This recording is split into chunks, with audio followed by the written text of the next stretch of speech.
오늘 함께 나누실 하나님 말씀은 잠언 15장 3절 4절 말씀입니다. 여호와의 눈은 어디서든지 악인과 선인을 감찰하시느니라. 온순한 혀는 곧 생명나무이지만 패역한 혀는 마음을 상하게 하느니라. 아멘. 온순한 혀에도 온순함이 있고 패역함이 있다고 말씀을 합니다. 이 말은 온순한 혀는요, 상처받은 심령을 치료하고 회복한다라는 그런 의미를 가지고 있습니다. 그래서 온순한 말은요, 꺼져가는 심지와 같은 그런 심령을 살리는 신비한 힘과 능력이 있습니다. 꿈과 희망을 잃어버린 자들에게는 소망과 비전을 주는 말이 온순한 혀에서 나오는 말입니다. 이런 점에서 온순한 혀는 패역한 혀에서 나오는 말과 다릅니다. 온순한 말은 미련한 자들이 계속해서 쏟아내는 감언 이설과는 다른 말입니다. 세상에서 말하는 긍정의 심리학이나 또 성공의 법칙을 말하는 것도 아니죠. 또 잠깐 우리의 귀를 즐겁게 하는 그런 말도 아닙니다. 온순한 혀는 생명나무와 같아서 치유하고 또 회복하는 그런 능력이 있습니다. 죽어가는 영혼들을 살리는 신비한 능력의 말이 되는 것이죠. 그것이 무엇입니까? 하나님의 말씀, 복음입니다. 자, 그에 반해서 패역한 혀는 어떻습니까? 패역한 혀는요, 비뚤어지고 뒤틀린 그런 마음에서 나오는 말입니다. 그래서 이 뒤틀리고 비뚤어진 마음에서 나오다 보니까 그 말을 곱게 안 하고요, 과격한 말을 합니다. 자기 자랑을 합니다. 그리고 다른 사람을 깎아내리는 말을 하는 것입니다. 결국 분노를 일으키는 말이죠. 그런 점에서 이런 패역한 말은 간교한 혀와 같습니다. 간교한 혀를 가진 뱀의 혀와 같다라고 할 수 있죠. 뱀이 아담을 간교하게 유혹하고 넘어뜨린 것처럼 패역한 혀는요, 상대방을 넘어뜨리고 또 유혹합니다. 거짓을 통해서 상대방의 마음을 유혹하고 넘어뜨려서 결국에는 그의 마음을 상하게 하고 좌절하게 하고 사망의 길로 이끌어가는 그런 견인차의 역할을 한다는 것이죠. 우리는 누구의 말에 귀를 기울여야 할까요? 온순한 혀를 가지고 진실과 사랑의 말을 하는 사람의 말에 귀를 기울여야 할 것입니다. 그런데 온순한 혀는요, 단순히 부드럽게만 이야기하는 것을 말하지 않아요. 온순한 혀는 우리가 듣고 싶은 대로 이야기하는 것을 말하지 않습니다. 때로는 이 온순한 혀에서 나오는 말은요, 과격한 말보다 더 우리를 찌르고 우리를 더 아프게 하고 더 힘들게 할 때도 있습니다. 그것이 무엇입니까? 바로 하나님의 말씀인 거죠. 히브리서 4장 12절의 말씀에 하나님의 말씀은 살았고 활력이 있어 운동력이 있어 좌우의 날선 어떤 검보다도 예리하여 영과 혼과 관절과 골수를 찔러 쪼개기까지 한다. 또 마음의 생각과 뜻을 판단한다. 이렇게 되어 있죠. 우리들이 이처럼 하나님의 말씀은요, 이 세상 그 어떤 검보다도 예리하고 날카로워서 우리의 영혼을 깊이 찌르는 것입니다. 그래서 온순하지만 부드럽지만 아파요. 아픕니다. 이 세상 어떤 것보다도 아플 수 있습니다. 그 말씀을 가지고 나를 돌이켜 보니까 너무나 아프고 가슴 아픈 것이죠. 왜 그렇습니까? 말씀에 거울을 비춰보고 내 영혼을 비춰보니까 내 영혼에 때가 많이 묻어 있는 거죠. 너무 추악한 거예요. 하나님의 영광의 거울 앞에서 나 자신을 보니까 이사야의 말씀처럼요, 화로다 입술이여 부정한 자여 이렇게 고백할 수 있게 되는 것입니다. 여러분, 하나님의 말씀은요, 온순한 혀처럼 부드럽지만 또 친절하지만 그 이 세상의 그 어떤 예리한 검보다도 우리의 영혼을 깊이 찔러 쪼개서 우리를 아프게 할 때가 있습니다. 그런데요, 하나님의 말씀은 잠시 우리를 아프게 하지만 영원히 아프게 하지는 않습니다. 그런데 패역한 자에서 입에서 나오는 이야기는요, 잠시 우리를 기쁘게 하지만 영원히 아프게 한다라는 것이죠. 그래서 우리는 누구의 말에 귀를 기울여야 할까요? 패역한 자들이 말하고 있는 그런 하나님과 같이 될 수 있다고 하는 뱀의 유혹과 같은 그런 거짓말을 따라가는 것이 아니라 잠시 아프고 또 그렇지만 그래서 우리의 영혼을 찔러 쪼개지만 우리를 영원히 기쁘게 하고 우리에게 영원한 생명을 주시는 온순한 혀의 말을 따라가야 할 줄로 믿습니다. 자, 우리의 입술은 또 어떻습니까? 우리의 입술은 패역한 입술입니까? 아니면 온순한 입술을 가지고 있습니까? 오늘 우리가 무엇을 말하든지 우리의 입술에서 나오는 모든 말들은 영적인 나비 효과가 있을 것입니다.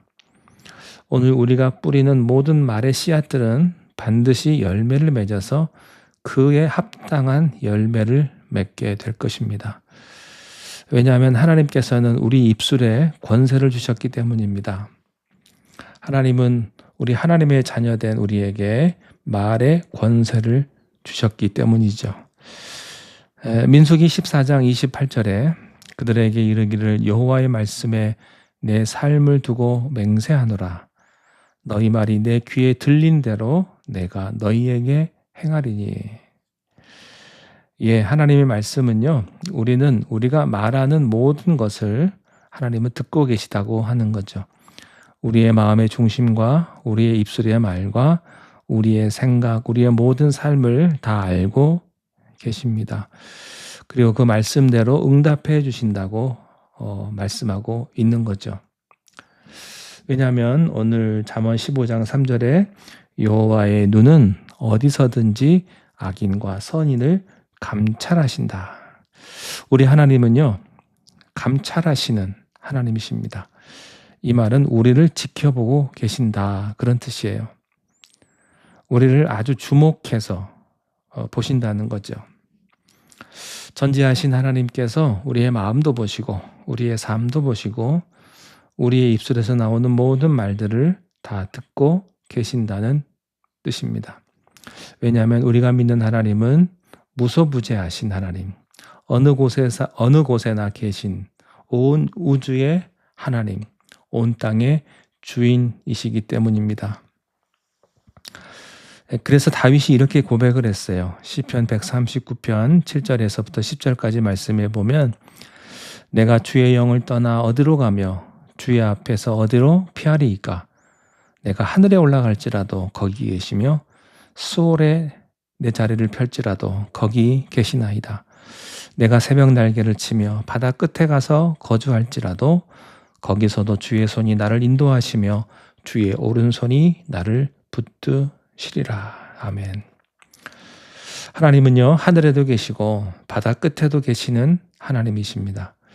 우리가 아무리 하나님을 떠나려고 해도 하나님을 피할 수가 없는 거예요. 심지어 우리 하나님은요, 수월의 영역까지도 그의 주권을 미치시는 분이시기 때문에 우리가 아무리 하나님을 떠나려고 해도 하나님을 피할 수가 없는 것입니다. 그런데 이 말씀을 들으면서 어떤 분들은 굉장히 답답하고 또 두려움을 느낄 것입니다. 그런데 어떤 분들은 반면에 굉장히 편안함을 느끼고 또 한 줄기 구원의 빛을 보는 것 같은 그런 기쁨을 느끼게 될 거예요. 왜 그럴까요? 무엇의 차이일까요? 악인들은 이 말씀이 두렵고 답답하고 떨릴 것입니다. 그러나 선인들, 하나님의 자녀들은 땅 끝에, 바다 끝에 거할지라도 우리와 함께 하시며 우리를 지켜보시는 그 하나님의 무소부재하심을 굉장한 은혜와 기쁨으로 느끼게 될 줄로 믿습니다. 하나님이 내가 땅의 끝에 거할지라도 왜 우리와 함께 하실까요? 왜 우리를 지켜보고 계실까요? 그것은요, 하나님이 바보시기 때문에 그렇습니다. 마치 딸 바보, 아들 바보처럼 하나님의 자녀들을 너무나 사랑하셔서 단 한순간도 눈을 뗄 수 없는 바보이시기 때문입니다. 보통 어머니들이요, 아기 엄마들이 아기 때문에 많이 힘들어서 누구한테 이제 아기를 잠깐 맡기면 몸은 편한데 마음은 그렇지 않다고 그래요. 그러니까 그런 얘기를 하더라고요. 같이 있으면 힘들고 떨어져 있으면 보고 싶고, 그게 엄마의 마음입니다. 하나님 아버지의 마음이신 것 같아요.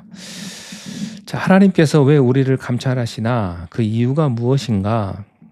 우리를 넘어뜨리고 우리를 힘들게 하고 우리를 고통스럽게 하려는 이유가 아니라 우리를 절대로 포기하지 않는 그 아버지의 사랑으로 우리를 한순간도 떼어놓지 않으시고 사랑의 눈으로 바라보고 지켜보고 있다라는 것입니다.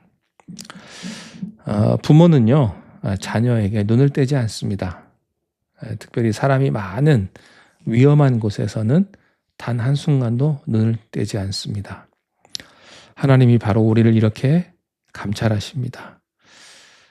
우리들이 화려한 세상을 바라보면서 이리저리 뛰쳐나가고 싶을 때도 손을 내밀어서 우리의 손을 강하게 붙잡아 주시고 한순간도 시선을 떼지 않고 우리를 감찰해 주시는 하나님이 바로 우리의 하나님, 우리의 아버지이십니다. 하나님이 오늘 우리들에게 원하시는 것이 있습니다. 우리 입술에서 나오는 모든 말이 행복한 말이기를 원합니다. 감사의 말이기를 원하고 또 기쁨의 말이기를 원합니다. 내가 하나님의 자녀여서 너무 행복합니다. 내가 하나님 때문에 참 행복합니다. 이런 감사의 고백과 찬양과 기도의 고백이 계속해서 나오기를 하나님은 원하시는 것입니다. 오늘 우리 입에서 나오는 모든 말이 생명나무와 같은 그런 말이 되기를 원하십니다. 우리 예수님이 바로 이런 분이셨습니다. 그의 입술에서 나오는 모든 말이 생명나무에서 나오는 말이었습니다. 그래서 오늘 예수님이 말씀하신 그 모든 생명나무의 열매를 먹고 우리들이 치유와 회복을 경험하고 영원한 생명을 얻게 되는 것이 아니겠습니까? 예수님께서는 우리에게 명하십니다. 생명나무인 나에게 오라. 그리고 너희가 생명나무의 열매가 되어주라. 너희가 말하는 모든 입술에 마음이 상하고 지친 영혼들을 살리는 생명나무와 같은 말이 되기를 원하시는 분이 바로 우리 주님이십니다. 아담 이후로 아무도 맛보지 못한 이 생명나무의 열매를 우리를 통해서 하나님은 전하기를 원하십니다. 오늘 하루 여러분들의 모든 말이 생명나무와 같은 말이 되시기를 예수님의 이름으로 축원합니다. 기도하겠습니다. 하나님 아버지 감사합니다. 오늘 우리의 패역한 마음과 비뚤어진 마음 때문에 우리의 입술에서 나오는 말이 간교한 마귀의 말을 할 때가 많이 있었음을 고백합니다. 오늘 우리가 하나님의 자녀임에도 불구하고 하나님의 인격을 닮은 말을 하기보다 세상이 기뻐하는 말을 할 때가 많고 하나님을 원망하고 불평하는 말이 많았음도 고백합니다. 하나님, 생명나무의 열매를 맺으신 예수님처럼 오늘도 우리들이 복음을 말하며 생명나무의 열매를 맺는 그런 말을 할 수 있는 우리의 심령이 되게 인도하여 주옵소서. 새로운 영을 부어주시고 성령의 충만함을 허락하여 주옵소서. 예수님의 이름으로 기도하옵나이다. 아멘.